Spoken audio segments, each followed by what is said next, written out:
दिल्ली विपक्ष रे हारिबा मैच को जितिला मुंबई।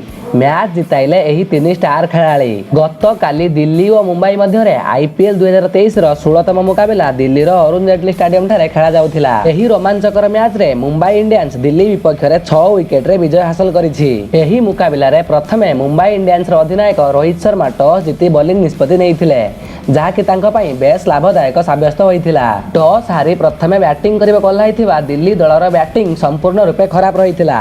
प्रथमे पृथ्वी शॉ 10टी बॉल रु 15 रन करी आउट होया परे मनीष पांडे 18टी बॉल रु 26 रन करी आउट होइथिले। एहा परे लगातार विकेट पतन घटिथिला, किंतु एपरी एक मुश्किल परिस्थिति रे अक्षर पटेल भयंकर अंदाज रे बैटिंग करथिले। से मात्र 25टी बॉल रु 54 रन जोड़ी देइथिले। सेही परी अधिनायक डेविड वार्नर मध्य निजर अर्धशतक हासिल करथिले।